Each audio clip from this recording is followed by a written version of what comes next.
ആഘോഷങ്ങളുടെ നാടായ കൽവിൽ ഒരുപാട് സ്നേഹം ഒഴുകി എത്തുന്ന പ്രിയപ്പെട്ട കോഴിക്കോടിന്റെ മണ്ണിൽ നമ്മൾ ഒരു വലിയ വേദിക്ക് ഇന്ന് ഇവിടെ തുടക്കമിടാൻ പോവുകയാണ്.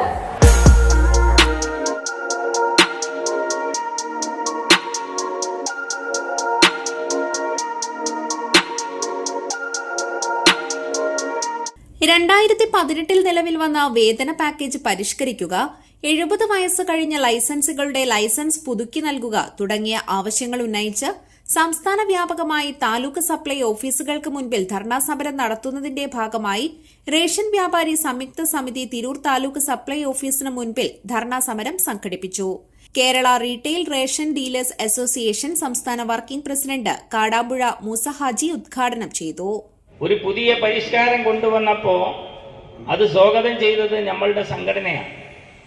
കാരണം കൃത്യമായ രീതിയിലല്ല റേഷൻ വിതരണം നടക്കുന്നത് എന്ന് രാജ്യത്ത് പ്രചരിപ്പിക്കുകയും റേഷൻ വ്യാപാരികളെ ഒരു മോശക്കാരായി ചിത്രീകരിക്കുകയും ചെയ്യുന്ന ഒരു കാലഘട്ടം ഉണ്ടായിരുന്നു.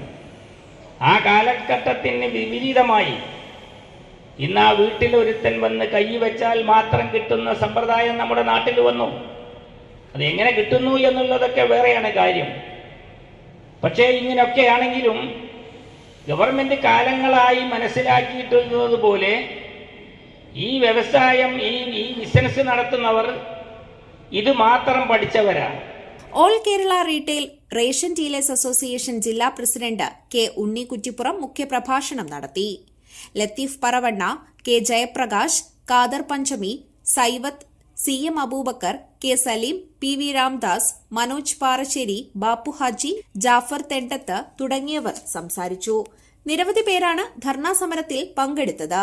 News today Tirur.